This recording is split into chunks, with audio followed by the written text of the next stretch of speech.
on va parler d'un autre événement qui va se dérouler ce week-end, et ce, pour la bonne cause. On le disait en introduction de cette émission, merci Yannick Le Sceau, ancien footballeur et humoriste débutant, comme vous aimez vous décrire.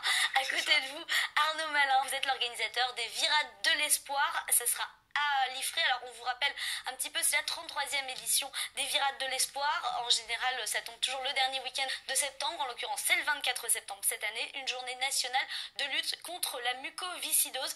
Objectif, collecter des fonds et puis sensibiliser aussi un petit peu le grand public à cette maladie, et puis surtout donner du souffle pour ceux qui en ont le plus besoin. Arnaud Malin, pourquoi vous décidé de vous impliquer dans ce combat? Déjà, j'ai mon petit garçon, Riwan, de 9 ans, qui a la mucoviscidose. Donc, ça fait déjà plusieurs années qu'on organise des manifestations des Virades de l'Espoir et des actions autres virades. Donc, sur Liffré, et ça prend de plus en plus d'ampleur. Là, du coup, on part sur 3 jours d'événements. Le 22, alors, du 23, vendredi 24. Au dimanche, expliquez-nous quel est le programme?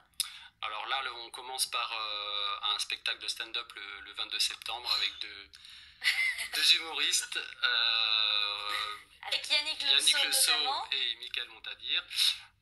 Le samedi, il y a un tournoi de poker qui est organisé par le club de poker de Liffré. Et le dimanche, c'est une journée conviviale, familiale, sportive. Il va y en avoir pour tout le monde, les enfants, les adultes. Ça va du jogging, de la randonnée pédestre, randonnée VTT, escrime, boxe, badminton, tir à l'arc. Enfin, il y en a vraiment pour tout le monde.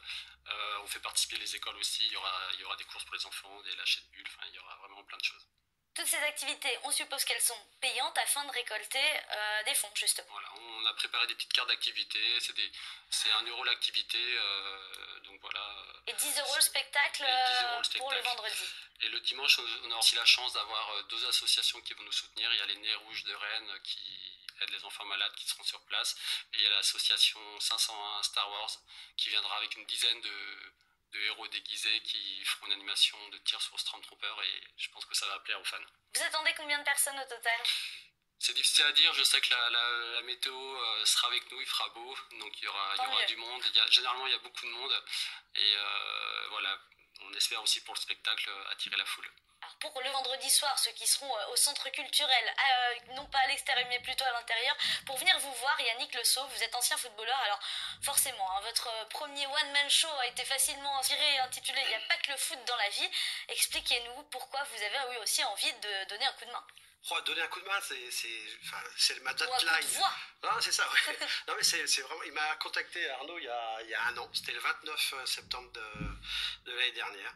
Et j'ai dit oui, parce que pour faire une première partie de 30 minutes d'un humoriste parisien, Mickaël Montadir, qui est quand même du Jamel Comedy Club, qui a fait le Marrakech du Rire.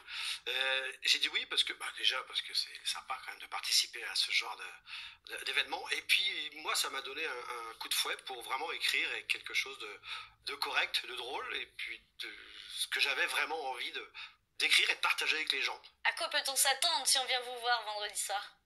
Moi, je parle de ce que je connais, de ce que j'ai vécu, je parle de football. Alors, c'est pas technique, je parle pas de match spécial. On n'est pas obligé d'être spécialiste pour venir vous voir. Au contraire, non, je parle de la vie à côté, de ce qu'on vit quand on est footballeur et quand on arrête aussi le football, mais vraiment d'un angle humoristique et ouais, voilà.